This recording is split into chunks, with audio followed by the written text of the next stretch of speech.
Kidung Jemaat 438 ada pada halaman 47. Kidung Jemaat 438 ada pada halaman 47. Kita nyanyikan bait pertama, kedua, dan baitnya yang keempat. Halaman 47.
Kekuatan serta penghiburan, lagu yang boleh bersama-sama kita nyanyikan menghantarkan setiap kita untuk dapat menghayati keberadaan kita sebagai manusia yang ketika Tuhan perhadapkan dengan situasi yang tidak mudah, kita senantiasa tetap membutuhkan pertolongan dan bantuan dari Tuhan.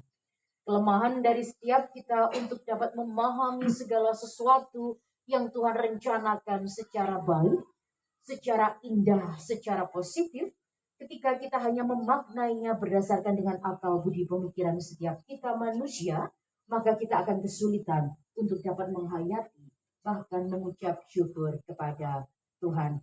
Oleh karena itu Bapak Ibu Saudaraku yang terkasih, secara khusus keluarga besar Bapak Daniel Warsio almarhum, kita akan bersama-sama mendengarkan sabda pembimbing yang boleh menghantarkan kita untuk dapat menghayati secara utuh diskon penghiburan pada sore hari ini dengan berdasarkan pada kesaksian dari Yesaya 41 ayatnya yang ke-10a yang demikian. Janganlah takut, sebab aku menyertai engkau. Janganlah bimbang, Sebab aku ini Allahmu, aku akan meneguhkan, bahkan akan menolong engkau. Nats pembimbing ini menghantarkan kita untuk dapat menghayati sekaligus kemudian menjawab lagu yang boleh bersama-sama kita nyanyikan, bahwa ada rasa takut, ada rasa kehilangan, ada rasa yang kemudian mampu membuat setiap kita untuk dapat mau secara utuh menyerahkan kelemahan kita itu kepada Tuhan. Dan Tuhan memberikan jawabannya. Keberadaannya, kasihnya, pasti akan senantiasa memampukan setiap orang percaya yang mau datang, mau berserah, mau bersimpuh dan memohon pertolongan Tuhan untuk mendapatkan kekuatan serta penghiburan. Dan sebelum kita akan bersama-sama mendengarkan pewartaan sabda Tuhan, kita angkat satu buah pujian kembali. Satu buah pujian dari Kidung Pasamuan Jawi, bahasa Jawa, pada KPJ 103, ada pada halaman 29. KPJ 103, ada pada halaman 29, kita nyanyikan bait pertama dan juga kedua.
Mari bersama-sama kita menyatukan hati kita masuk di dalam doa. Mari kita berdoa.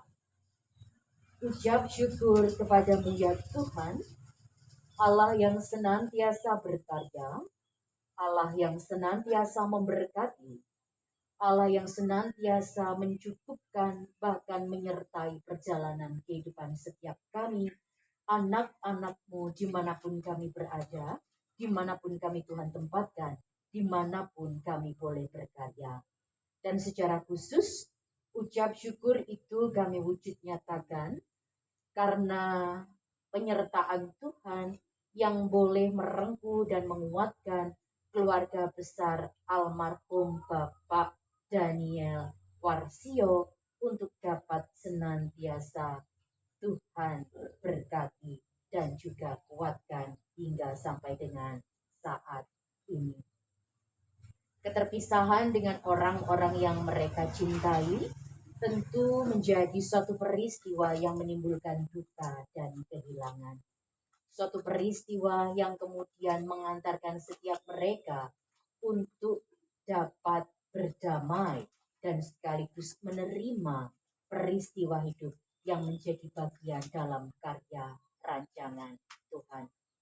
Akal budi kami sebagai manusia yang ketika Tuhan izinkan untuk dapat menyelami peristiwa yang demikian, masih sering ego diri kami, perasaan-perasaan yang boleh berkecamuk di dalam hati karena peristiwa kehilangan itu belum seutuhnya memampukan setiap kami, anak-anak Tuhan, secara khusus keluarga besar almarhum Bapak Daniel Warsio, untuk dapat memahami secara utuh apa yang menjadi kehendak dan rencana Tuhan.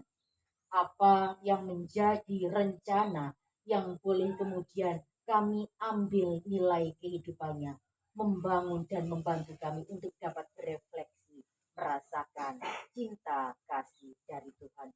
Oleh karena itu ya Tuhan, dalam situasi duka yang saat ini masih menyelimuti hati pikiran setiap mereka, anak-anak dari Bapak Daniel Warsio almarhum, kami akan bersama-sama belajar akan sabda Tuhan, bersama-sama merefleksikan Tuhan sebagai sumber kekuatan, sebagai satu-satunya tempat di mana kami berlindung, mendapatkan pemulihan, mendapatkan kemudian penghiburan secara total, dan tempat itu adalah Tuhan saja.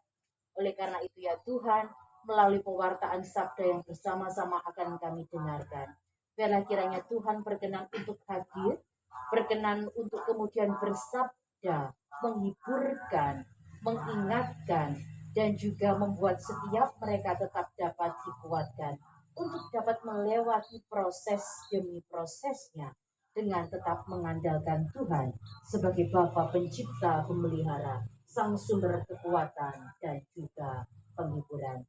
Namun kami juga menyadari bahwa keterbatasan kami untuk dapat menalar, untuk dapat memahami, bahkan untuk dapat menjadikan sabda Tuhan sebagai pegangan yang memotivasi kami untuk dapat senantiasa patuh, taat, dan berharap kepada Tuhan, seringkali terbentur dengan akal budi manusiawi kami.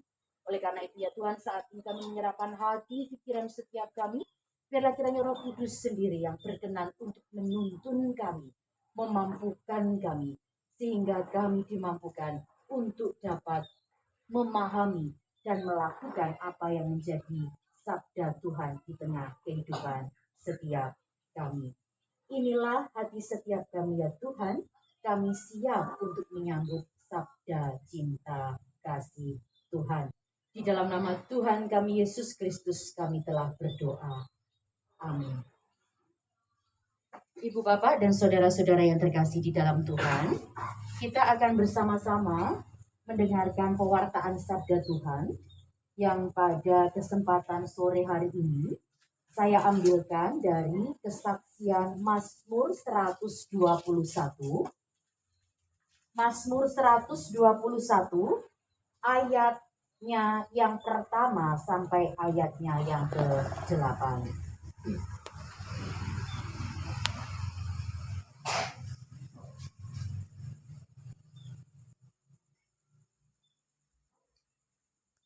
Mazmur 121. Kita baca ayatnya yang pertama sampai ayatnya yang ke-8. Yang demikianlah sabda firman Tuhan. Nyanyian Zira. Aku melayangkan mataku ke gunung-gunung. Dari manakah akan datang pertolonganku? Pertolonganku ialah dari Tuhan yang menjadikan langit dan bumi. Ia tidak akan membiarkan kakimu goyah. Penjagamu tidak akan terlelap. Sesungguhnya tidak terlelap dan tidak tertidur penjaga Israel. Tuhanlah penjagamu, Tuhanlah naunganmu di sebelah tangan kananmu. Matahari tidak menyakiti engkau pada waktu siang, atau bulan pada waktu malam. Tuhan akan menjaga engkau terhadap segala kecelakaan. Ia akan menjaga nyawamu. Tuhan akan menjaga keluar masukmu dari sekarang sampai selama-lamanya. Amin.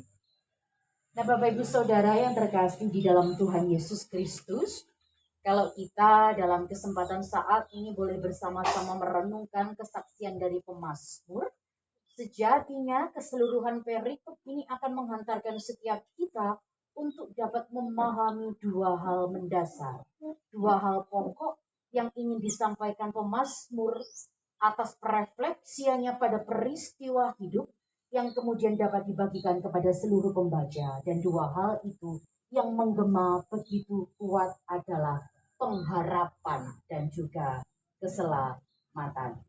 Nah, Bapak Ibu Saudaraku yang terkasih di dalam Tuhan Yesus Kristus, Mazmur 121 sejatinya merupakan nyanyian zirah yang kemudian akan dinyanyikan oleh umat-umat Tuhan dalam perjalanan setiap mereka untuk dapat mendaki ke Gunung Sion selama berpesta besar di Bait Suci.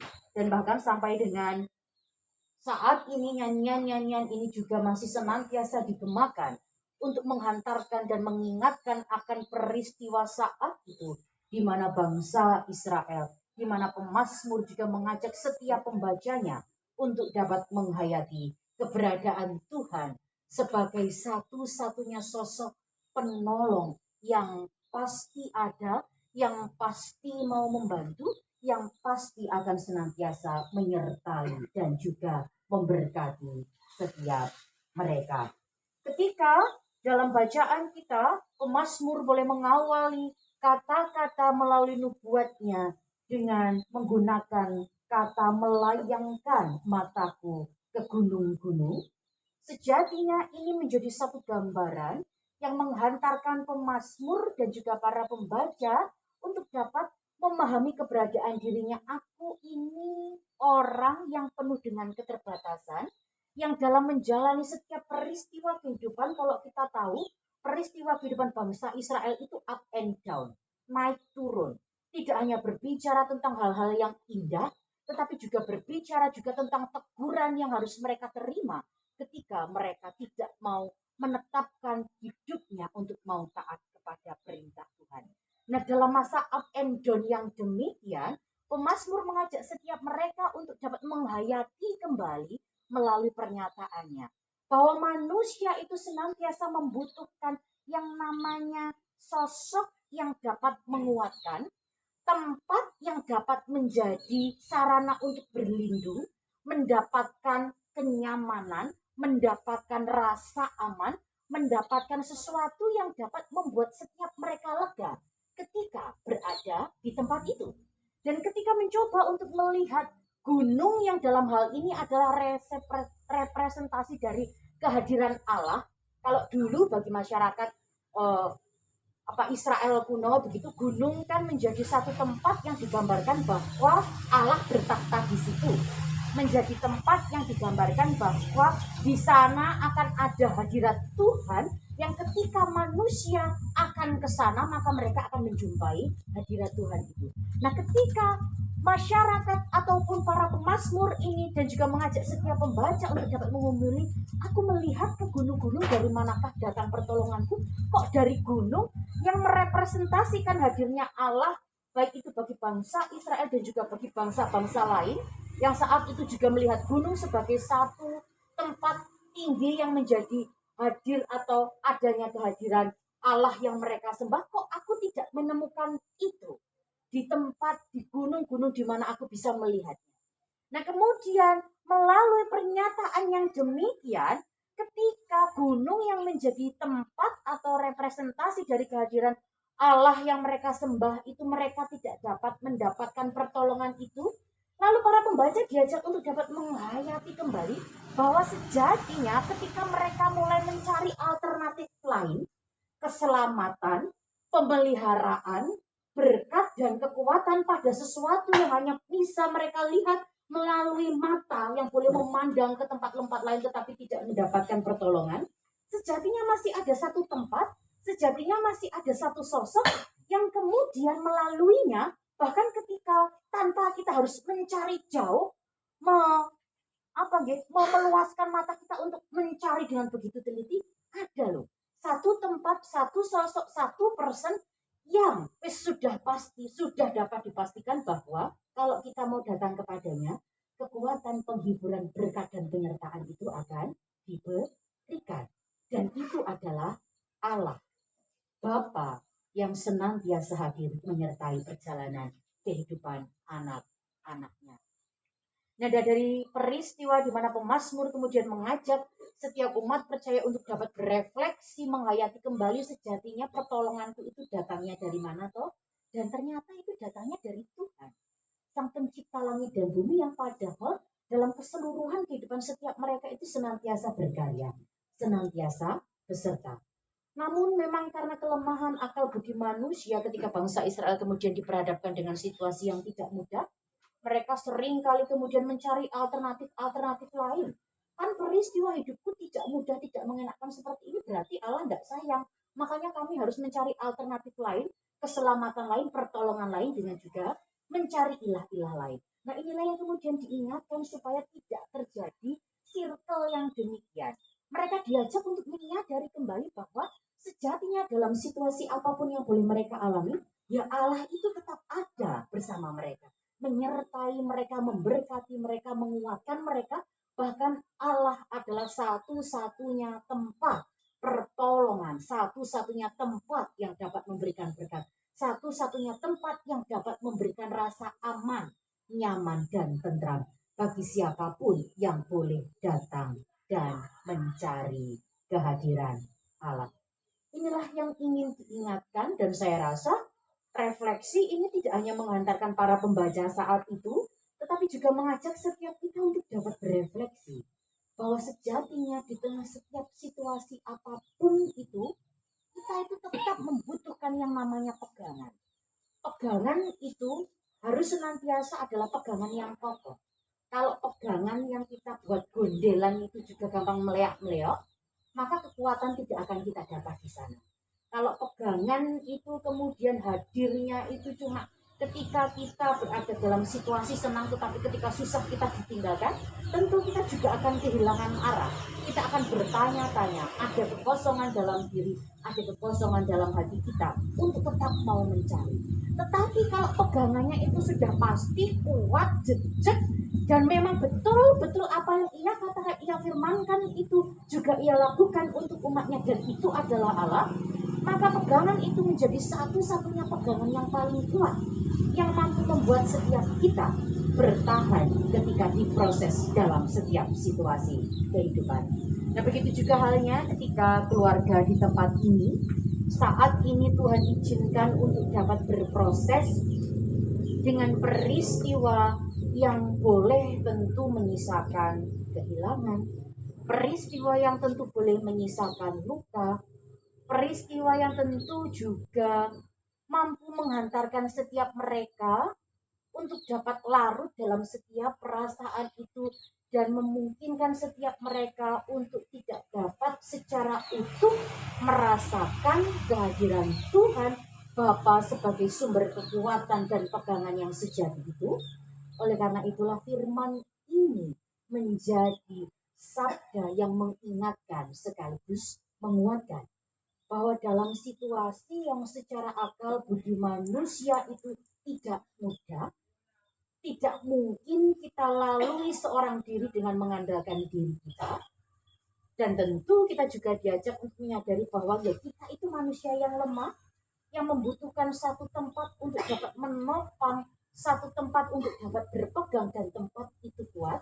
Jawabannya adalah Tuhan yang akan memberikan semua itu.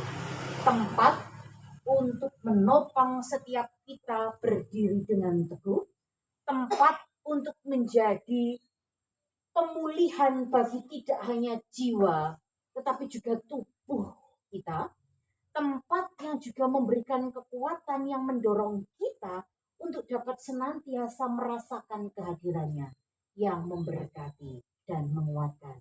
Dan tempat itu hanya Tuhan. Tuhan sang sumber kekuatan dan Tuhan sang sumber penghiburan. Ketika Tuhan kita undang untuk hadir, kita senantiasa masih mau untuk mempercayai ada harap yang masih dinyalakan, karena di dalam harap itu terkandung iman, iman yang kemudian memuat kepercayaan dan juga rasa berserah kita bahwa ada Tuhan yang hadirnya tidak hanya merengkuh, tetapi bahkan boleh kita hayati hadirnya juga menyelamatkan, hadirnya juga kemudian memulihkan. Itulah yang sekiranya harus senantiasa kita ingat dalam perjalanan kehidupan kita. Tidak hanya kita ingat, tetapi juga harus senantiasa kita gemakan, kita hidupkan dalam hati setiap kita, terkhusus ketika melewati atau harus menjalani peristiwa-peristiwa hidup yang tidak mudah. Oleh karena itulah Bapak Ibu Saudaraku yang terkasih, dan secara khusus keluarga besar Bapak Daniel Warsio, peristiwa kehilangan jangan kemudian kita lihat berdasarkan dengan kacamata manusia. Karena kacamata manusia seringkali membuat kita ngelokro, membuat kita kemudian tidak dapat merasakan karya indah Tuhan yang sejatinya Tuhan ukir, Tuhan renda melalui setiap peristiwa hidup. Biarlah kiranya kita senantiasa dimampukan Tuhan pula untuk dapat merasakan penyertaannya dalam kehidupan kita sehari-hari. Mungkin kita memiliki segala rencana baik untuk orang tua kita terkasih, tapi yakinlah, percayalah bahwa segala sesuatu yang saat ini boleh terjadi, ini juga merupakan bentuk rancangan kasih Tuhan. Tidak hanya untuk Swargi Bapak Daniel Warsio, tetapi juga secara khusus untuk keluarga pula yang ditinggalkan. Rencana indah itu memang tidak hanya mewujud melalui sesuatu yang membahagiakan, tetapi kadang-kala juga mewujud melalui sesuatu yang melaluinya kita diajak untuk dapat berproses, menyelami, memahami kembali hadirat Tuhan, kekuatan Tuhan, penyertaan Tuhan, dan secara khusus keberserahan diri kita untuk mau diubahkan dan dikuatkan.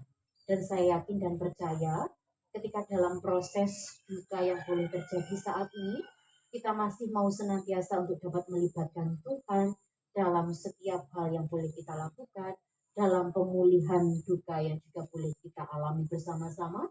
Ia akan menguatkan, dan kekuatan itu bisa benar-benar memberdayakan kita, keluarga yang ditinggalkan, untuk dapat melanjutkan kehidupan, membagikan hal-hal baik yang selama beliau masih hidup boleh senantiasa dibagikan, membagikan teladan iman yang senantiasa ketika beliau masih hidup juga boleh dibagikan, diwujud nyatakan melalui kehadirannya, melalui karyanya. Bahkan ketika yuswanya sudah sepuh, segala sesuatu sudah terbatas, tetapi iman dan percaya itu masih tetap senantiasa ia pelihara. Dan apa yang boleh ia pelihara saat ini sudah boleh ia rasakan hasilnya. Ia sudah ada bersama-sama dengan Bapa di surga, menerima kehidupan kekal, menerima damai sejahtera, keselamatan yang selama ini senantiasa dijaga melalui peribadatan, melalui sakramen perjamuan kudus sudah disempurnakan dengan keselamatan yang sempurna yang berasal dari Tuhan. Dan ini tentu menjadi kabar sukacita kepada keluarga, dan juga menjadi satu motivasi khusus bagi setiap kita yang saat ini masih Tuhan izinkan untuk dapat berproses di tengah kehidupan dengan beraneka macam pergumulan kehidupan ini. Kita diajak pula untuk dapat meneladani Swargi, untuk dapat senantiasa memelihara keselamatan yang boleh Tuhan berikan, untuk dapat senantiasa menghidupkan pengharapan dan iman kepada Tuhan. Sampai nantinya kita juga boleh berjumpa kembali dalam keabadian, dalam lingkungan cinta kasih Tuhan yang menyertai, memberdayakan, dan memberikan kita kehidupan kekal. Dan kiranya sabda penghiburan pada sore hari ini menjadi sumber kekuatan tidak hanya bagi keluarga, tetapi juga bagi kita semua dalam menjalankan kehidupan. Amin. Tuhan memberkati kita saat teduh bagi setiap kita.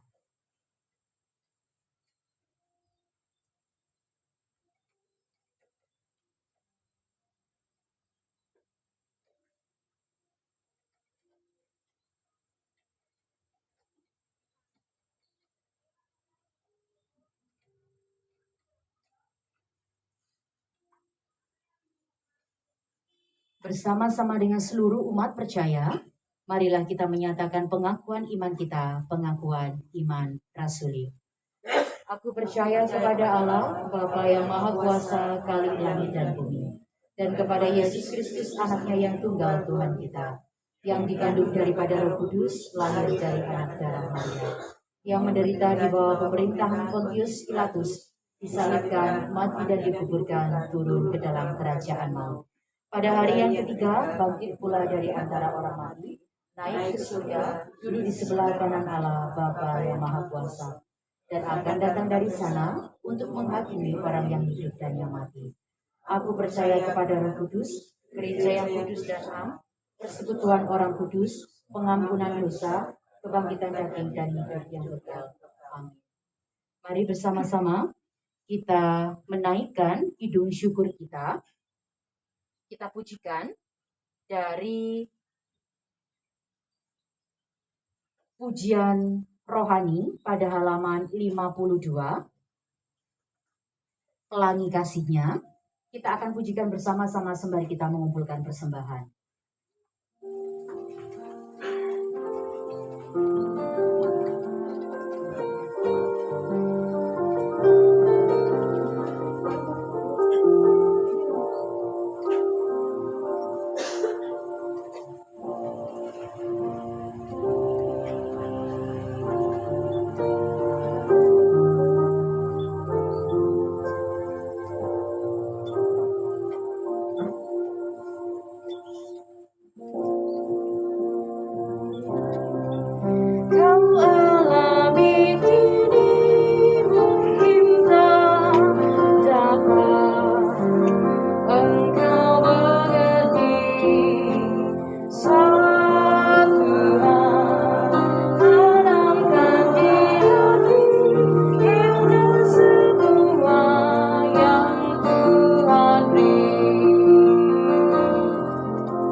bersama-sama kita menyatukan hati kita, kita masuk di dalam doa.